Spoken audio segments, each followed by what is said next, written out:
Check 1, 2, 3, 4. And we are live on the interweb. This is March 20th, 2020. It's day 4 of the quarantine. And they have released all over the country lockdowns across the country. So hang on, kids. It's going to be a crazy ride for a couple of days. If you're joining at about 7:30, so you got 30 minutes to do whatever you're doing, get your phone charger, do whatever, because I'm going to intro this one a little bit because I want to. And I know some of y'all are like, get to it, play the message, play this. Well, I'm not playing a message tonight. I'm just calling my dad up.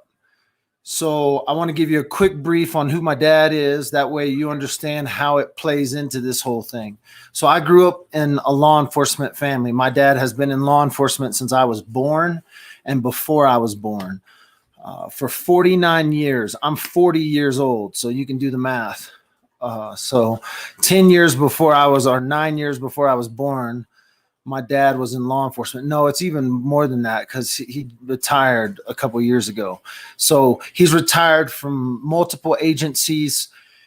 He's done everything from Federal Drug Task Force to head of the Criminal Investigations Unit in Fort Worth, Texas, captain of the SWAT team, worked on over 200 homicides. So I'm just giving you like quick little resume. Then I'm going to go through that way. I don't have to explain. I don't want to have to explain. Well, who are we talking to? So if you see someone in chat go, who are we talking to? Y'all just don't hammer them. Just be nicely. I'm talking to experts. No. So that's my dad. He's also a good conversation sometimes when we're talking these case stuff because he's been retired. So he gets to think about that. So I always think it's good for him to think about that stuff. Plus we've been in quarantine. So this kind of kills like 2 birds with 1 stone. I get a conversation with my dad. You get to listen to it. And it's probably better this way anyway, because he probably don't want to talk to me unless he's doing a podcast because I don't keep it under control. We'd be fighting over conspiracies right now on what's really going on. So it's going to be a fun one. It's not going to be a short one. So if you're wanting to get to the punches, I don't have any punches. We got punched in the gut this morning. So there you go. That's what's going to happen tonight. I'll probably call him a little bit early, but I'm going to go through a little bit of where we are right now with the Leticia Stauch case. I'm going to pull up. I'm thinking they're going to be on this pretty quickly. Colorado. I just want to go get this. Cases of interest. I wonder if they updated this yet. No, it doesn't look like they have. So I need to go get it from somewhere else. I can do it from my phone because I have it right here. I sent him all the info too, by the way, so he can look at these charges. But I'm going to look at these charges with you guys real quick. She got like 13 charges now.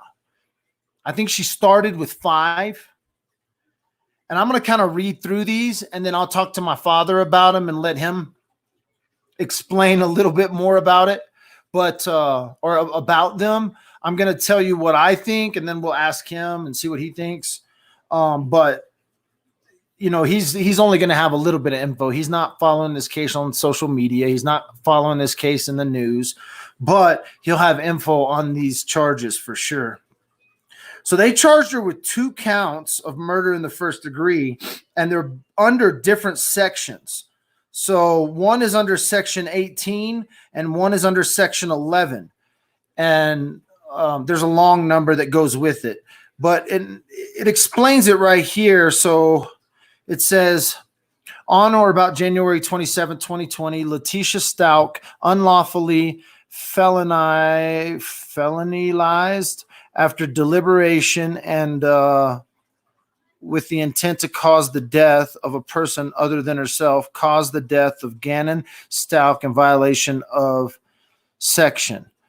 On or about January, and this is the second count, on or about January 27, 2020, Leticia Stauch unlawfully felon maliciously and knowingly caused the death of Gannon Stauch, a child who had not yet attained 12 years of age, and the defendant was in a position of trust with respect to the victim in violation of Section 18.3.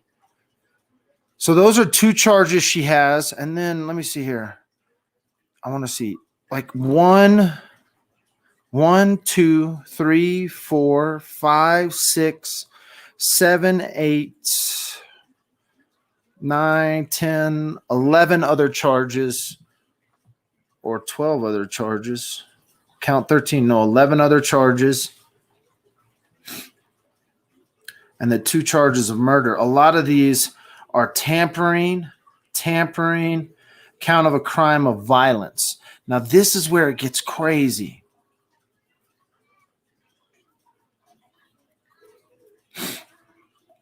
So there's count on count 6, on or about January 27, 2020, Leticia unlawfully used or possessed and threatened the use of a deadly weapon, namely a firearm, during the commission of attempted commission of conspiracy to commit or the intimidated flight from the offense of murder in the first degree after deliberation as charged in count 1 in violation. Possession of threat, use of a deadly weapon, namely a blunt instrument, a knife, or a sharp instrument. I think what they're doing is, one, either they have a full autopsy report and they know something you and I don't. But more than that, they are stacking her deep with years and years and years. If they prove the murder, they're going to prove all these other counts. And trust me, they're going to give her life in prison, and then they're going to stack her for years. Golly, I would hate to be on the other end of that. Dude, this is twice as many charges as they charged Patrick Frazee with, and they gave him 156 years plus life in prison without parole plus 5 years.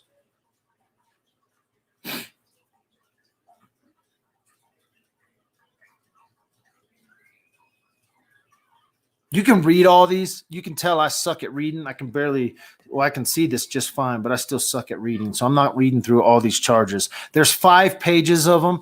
You can find them at MediaGrayTVInc.com. So this was a not secure. So it's media.grayTVInc, no spaces.com. If you go there, you'll find that stuff somewhere. They'll have it. Copy. I wish I could just put this in chat, and then I wouldn't have to freaking tell y'all where to go get it. I think I put a link up. No, I can't even put a link up on YouTube anymore, or Facebook. Facebook's got me in Facebook jail. I need to be bonded out of jail. On top of that, they're cutting out everything to the everyone except the media. Today they had a press conference. They weren't going to allow anyone in except media. That has nothing to do with me. It has to do with the coronavirus. I haven't done anything.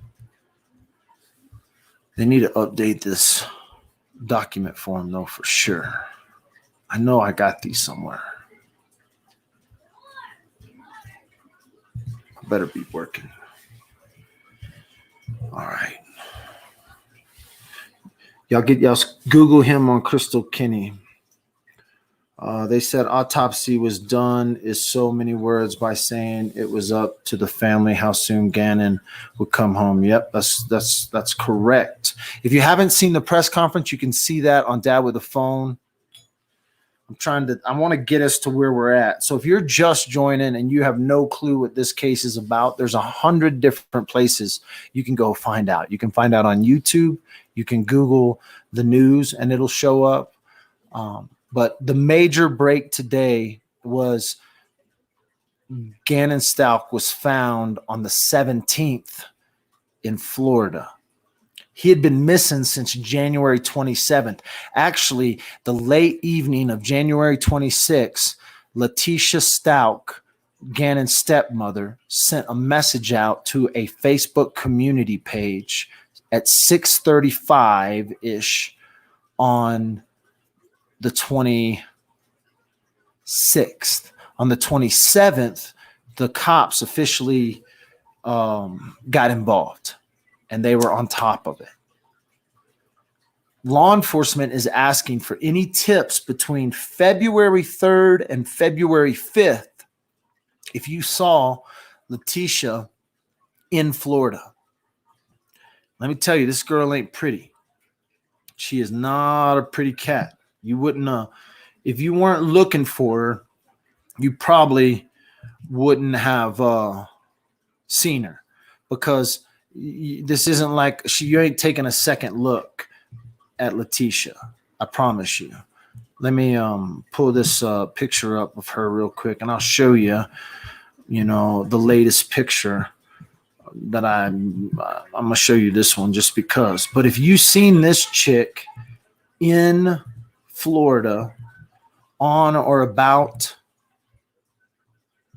the 3rd or the 5th, you need to call the law enforcement. And that law enforcement tip is right.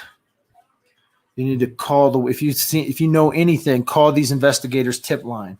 And that's the tip line number. You can call them. You could also tweet them if you want to straight tweet them, or you could email it. And you can email it to, if you call that, they'll give you an email address. If you're in Florida, if you're right around that area, Pace, this would have happened at the late hours of the night. Maybe you snuck out with your boyfriend. Maybe y'all were down by the river. Maybe y'all were on a boat out on the bay, and you saw someone stop on the bridge. Maybe you don't even know what you've seen yet, but when you start thinking about it, something's going to come to you. So if you're in that area, this story could need more.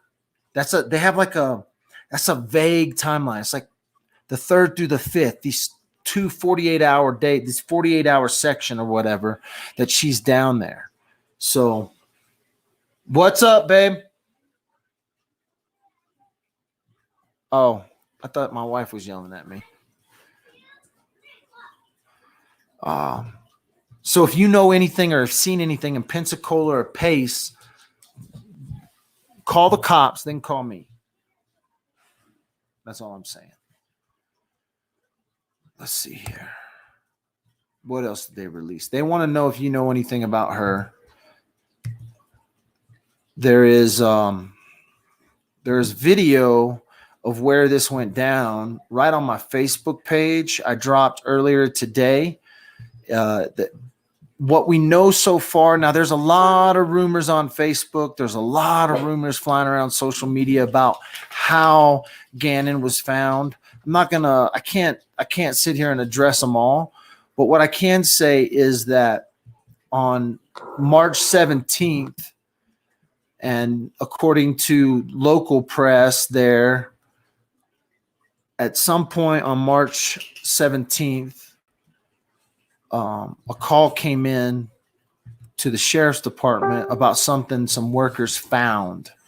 And then they brought down the full freaking force of everybody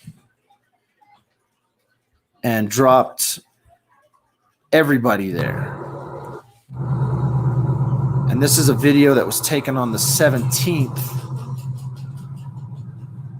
cruising by where all these cops are at.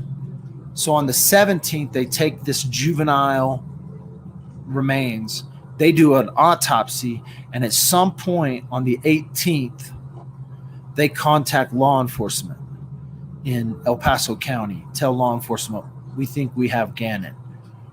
Law enforcement did something to get more information to then be able to release this morning that they tentatively have Gannon in Florida. They've done a press conference now. What we understand is they're waiting for final DNA results and or someone to identify there may or may not be. They may be waiting straight for DNA because the body may be a little bit hard to identify. But I feel like the body would still be identifiable enough because it was so quickly they contacted El Paso. Unless El Paso had already, I mean, they had already probably sent out all kinds of warnings. Law enforcement was obviously aware of this case all over the country, but something turned them quickly to contact El Paso, and that was after the autopsy. And so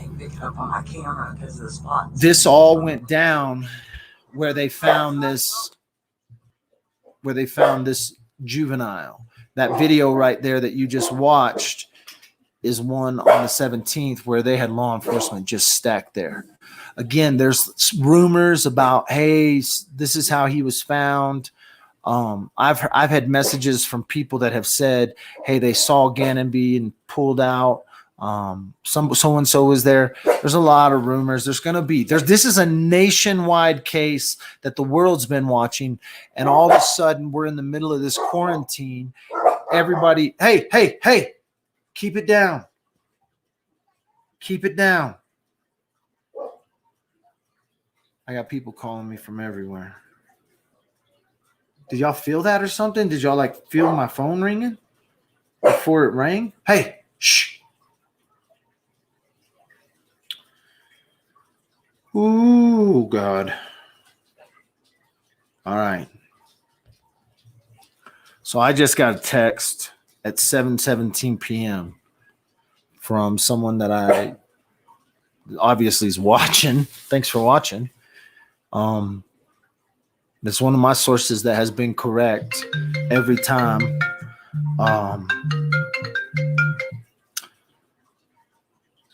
It says that they did find Gannon in a suitcase. So I wouldn't report that. I'm sitting here telling you about rumors on social media, but what I'm reading from someone who just sent me a text is that they did confirm from within the department that they did find Gannon in a suitcase. Wow.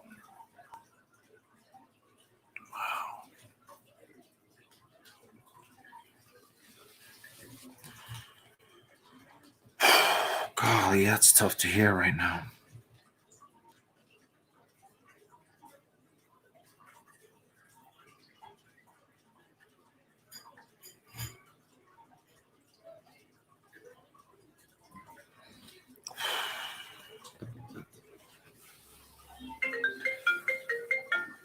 I'm not taking calls right now. Send me a message. I got to call my dad. I can't be taking phone calls right now. I love you guys. Call the tip line. Oh, man. Golly.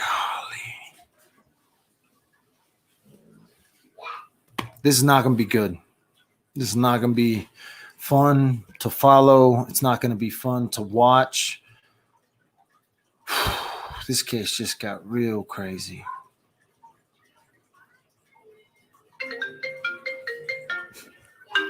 I'm going to block you. Sorry, I can't talk. Oh, I don't want rumors and stuff to be true. I don't want that stuff.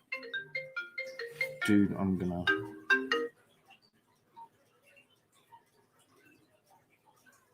Kill you. Freaking trolls.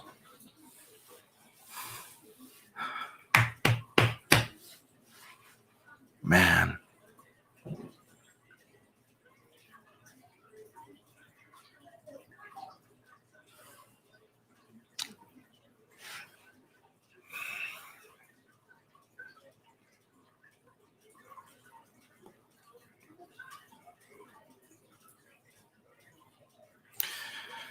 There's going to be a lot of speculation about how.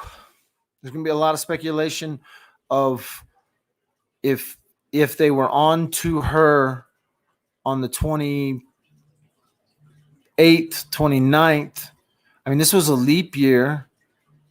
She left on the 3rd. Were they watching her from the beginning? Were they watching her from the 27th, 28th, 29th? or did they just ignore it? Did they give her a week, 2 weeks? How did she get the body out to Florida? People are asking. We know that she had a rental car, but we also know that there's multiple rental cars on the warrant witness list, or the witness list. And so there are other rental cars at play. There are other rental places at play. I'm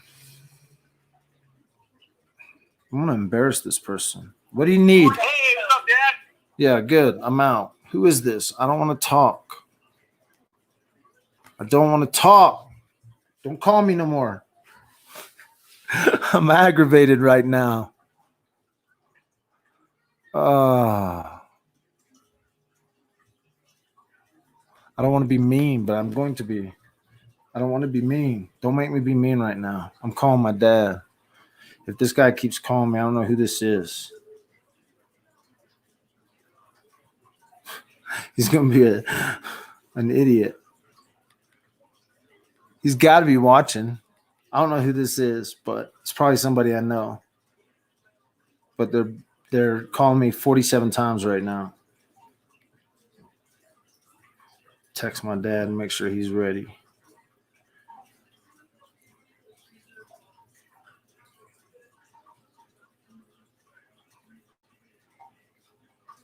See what he says.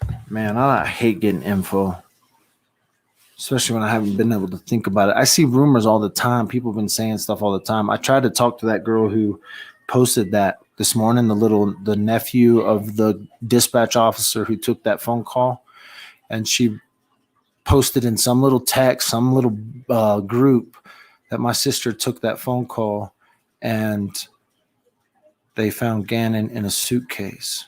So I hear that a lot in these cases. And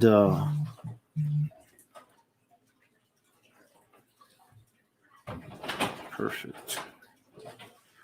I hear that a lot in these cases. And I have I know who this guy is. This is that one guy. Idiot guy. This is the guy who called and cussed me out. I don't want to take it. He's not worth my time. That's who that is. I'm going to put his number up for y'all. Y'all call this guy real quick. Y'all start calling this number right here.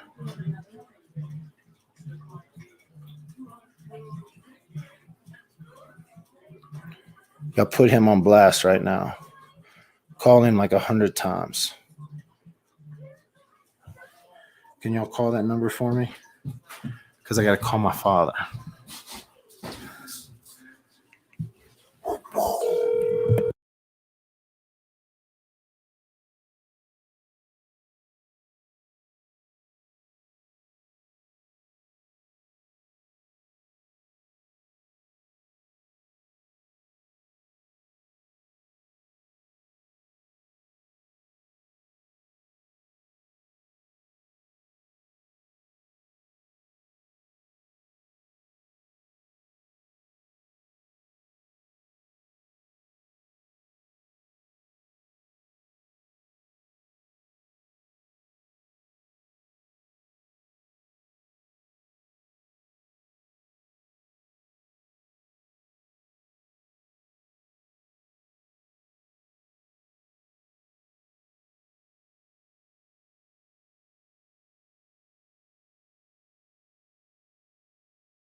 Now he ain't gonna answer. Hello. Hey. Hello. Hey, Dad, you're live with me now on the air.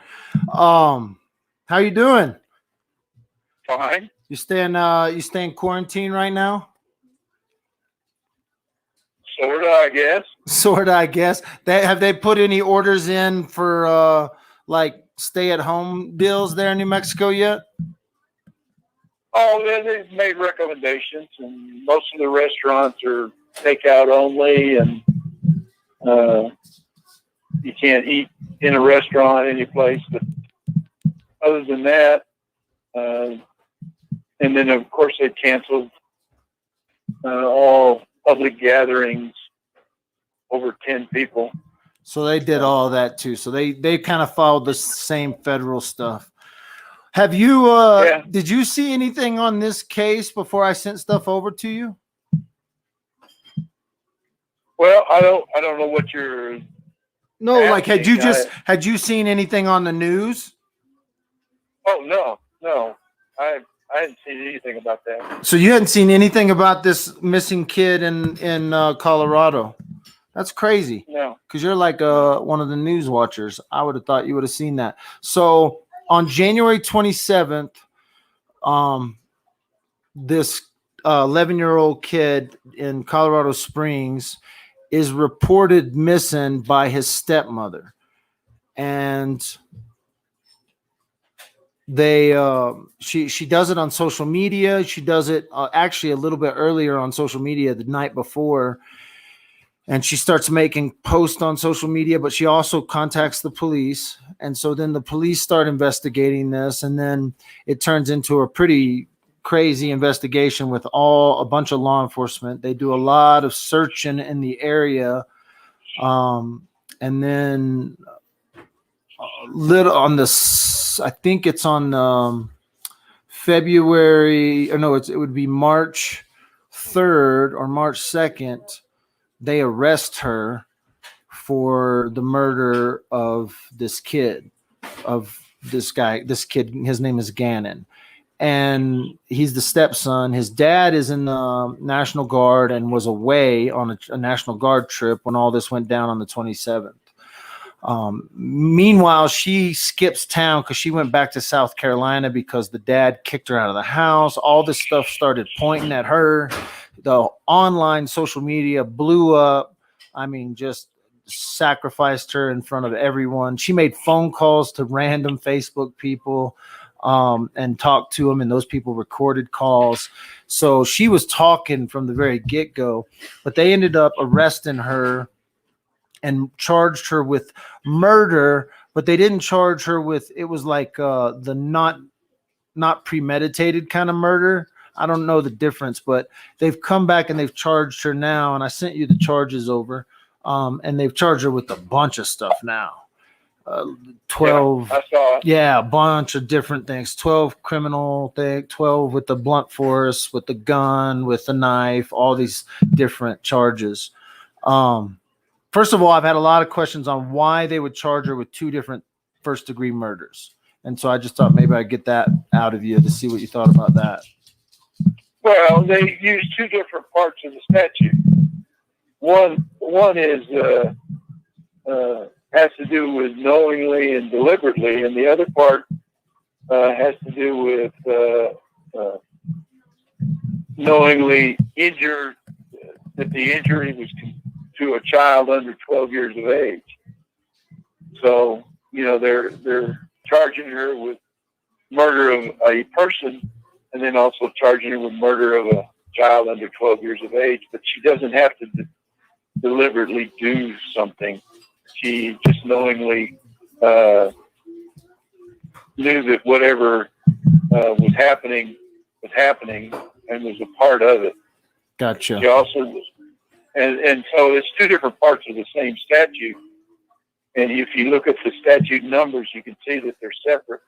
And then if you read the complaint, the charging document, it tells you that one's for a child under 12 and doesn't have to be deliberate. And the other one is for deliberately murdering somebody. Ella. A person. It doesn't stipulate child under 12. So they're kind of covering their base. They're kind of covering their bases on both ways, because if they can't prove that she deliberately murdered the child, like it was an accident or she did something that deliberately put the child in danger, they also charge her with child abuse, which would cover the fact that she did something that was negligent or something that deliberately would have hurt the child in a motion, like, in using punishment or something like that, hurting the child. And then they covered their bases with the crimes of violence by covering a act with a blunt instrument, act with a knife, or act with a gun. So they actually, so today, this is when all those new charges dropped, because they actually found the body of Gannon in actually Florida. So she was here in Colorado Springs. Somehow the body got to Florida.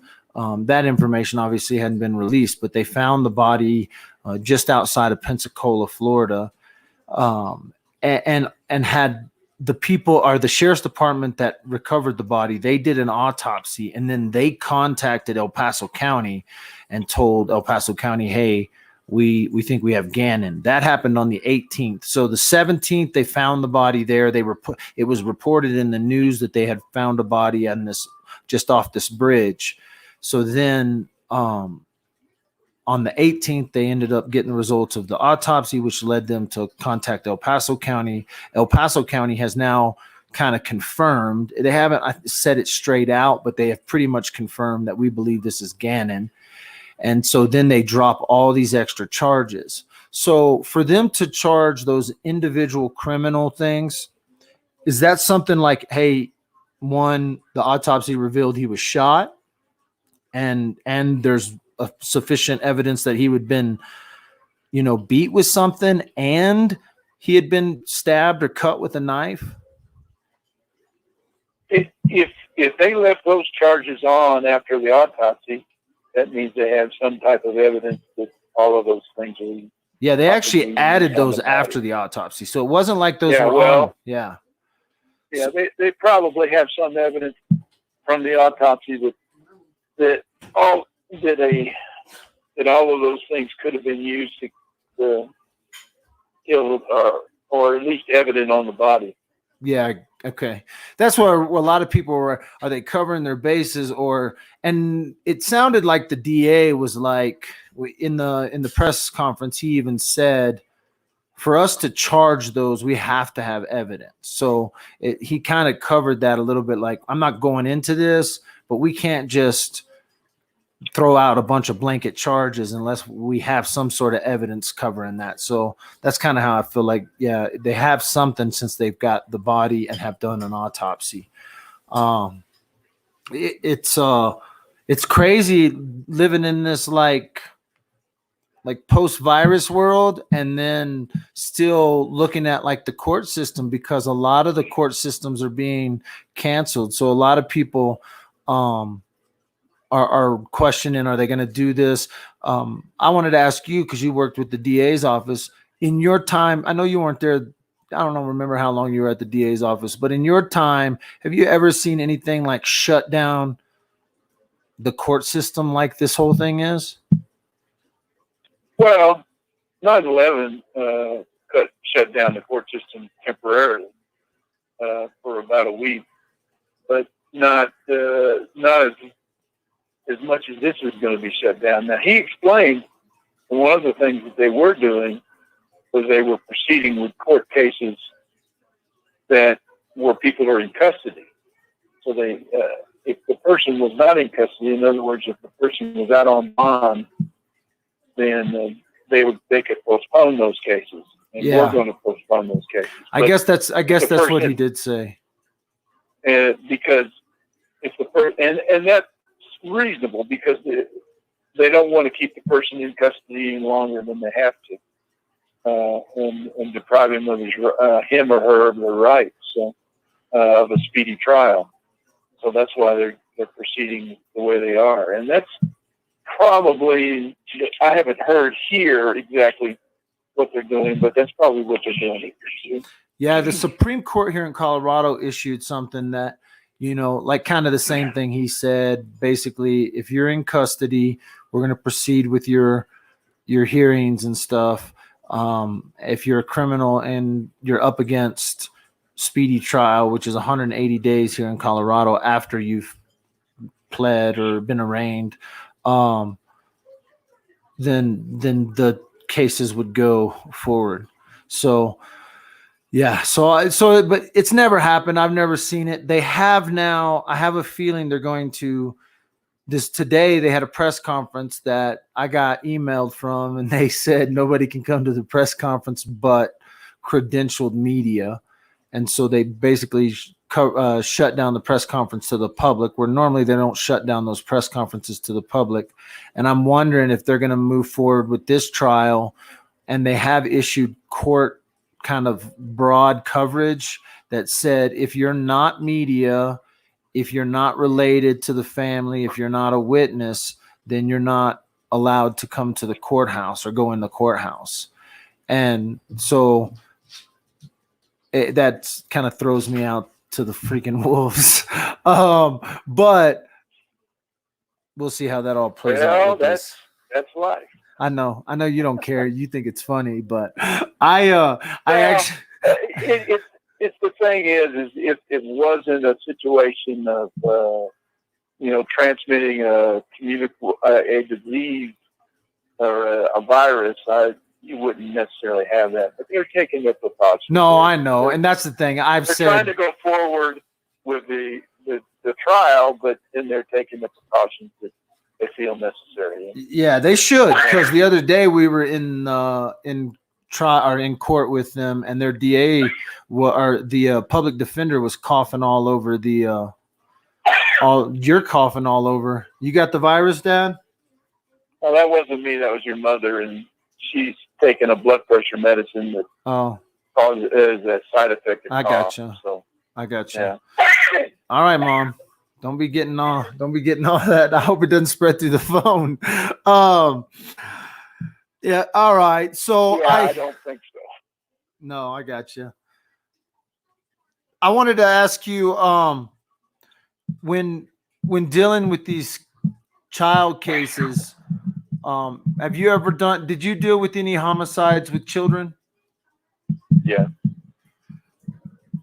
What do they deal with them differently than they do adults, as far as the maybe the amount of information they release? Because they put a gag order on this whole thing, and so they're not releasing a lot of information, even though they're still releasing the charges and a few different things they've released. But this gag order, I haven't seen it, so I wanted to know what that is with these cases. Well, they're not wanting to release a lot of information to the media and to the public, so that it doesn't contaminate a jury pool.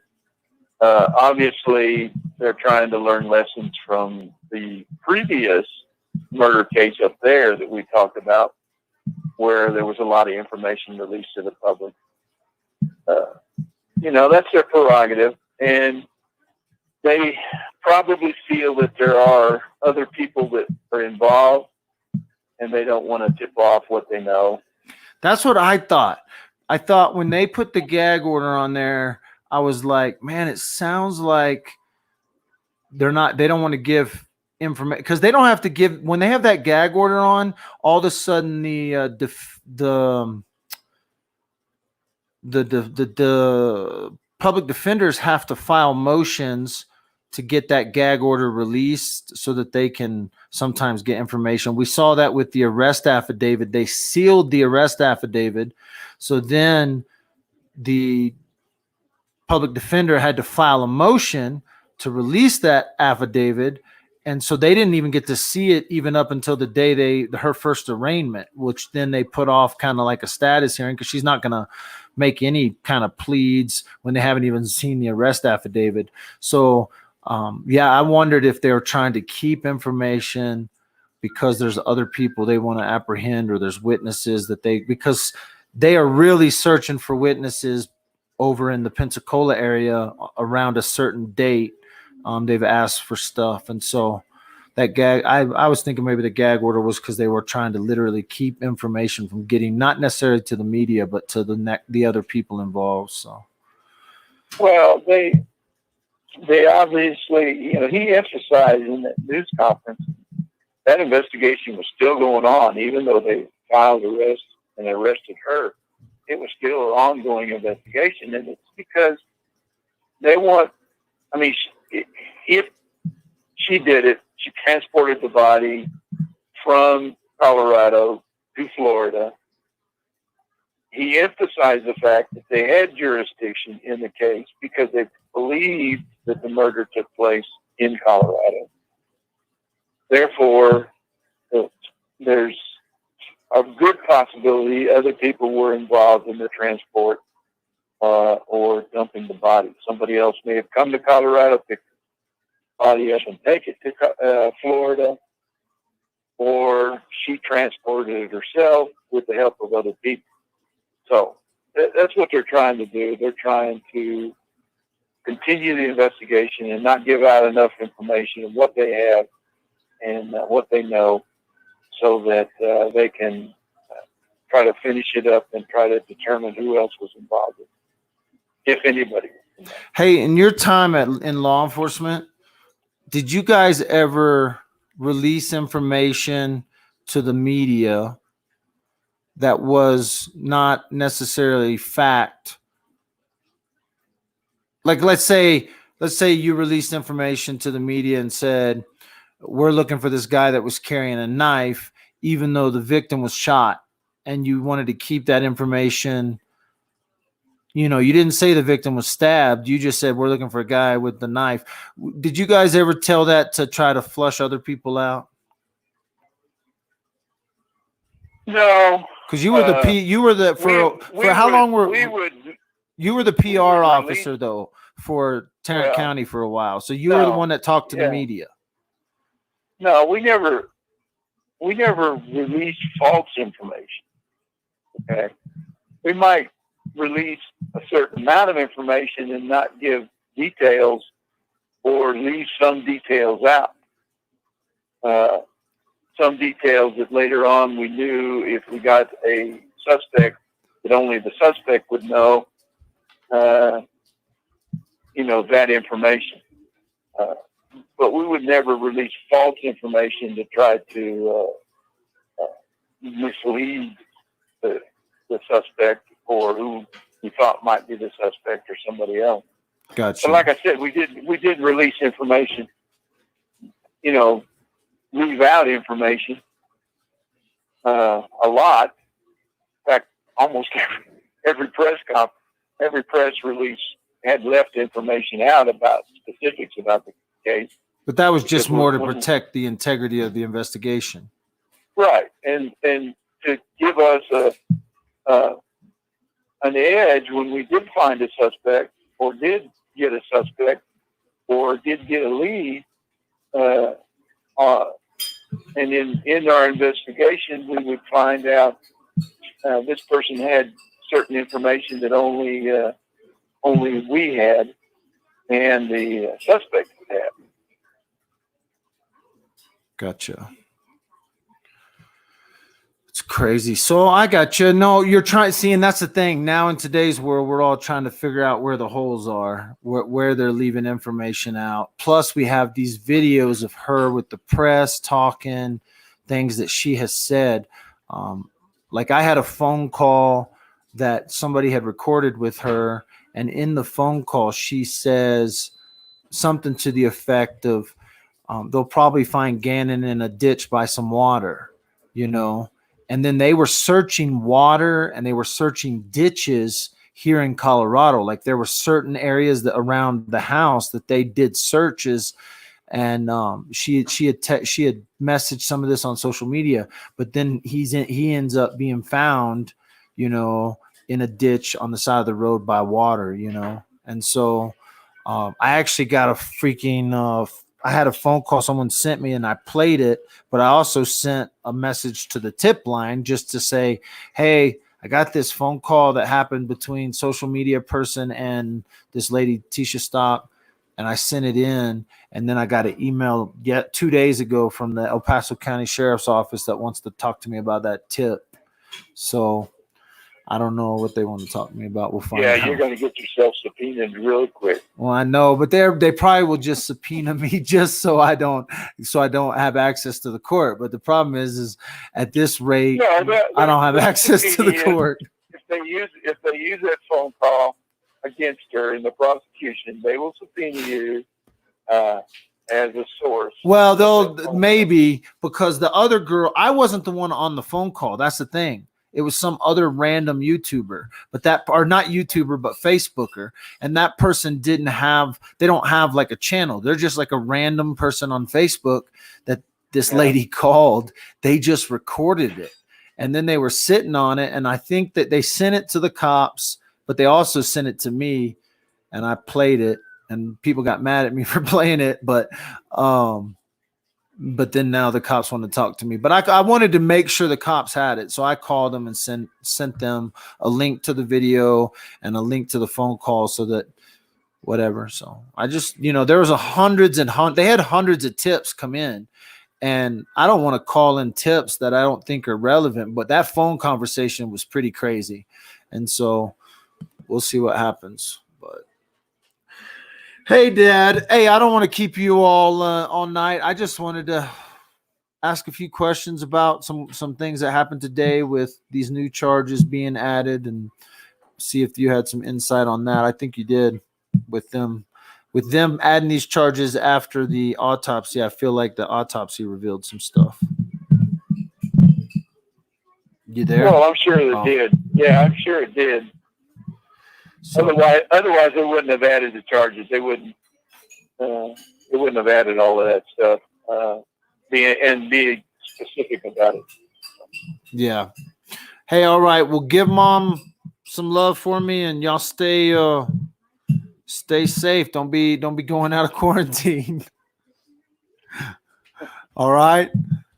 Well, we're pretty isolated up here anyway. Yeah, I know. Did you get any Nikki want to know if you got any more toilet paper?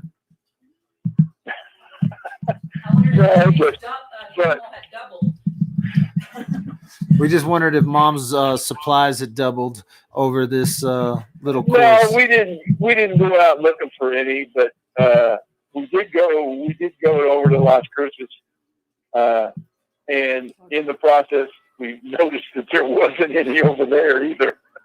Oh, so there's no one over there. So you noticed, you went and peeked. You were like, if they got some toilet paper. Well, we were curious about it, and so we went. We were at Sam's, and they didn't have toilet paper, or paper towels, or any kind of paper products, and they usually have pallet after pallet after pallet. So should we believe the story they're telling everybody, or is there a deep conspiracy, Dad? What about the toilet paper? No, about this whole virus thing.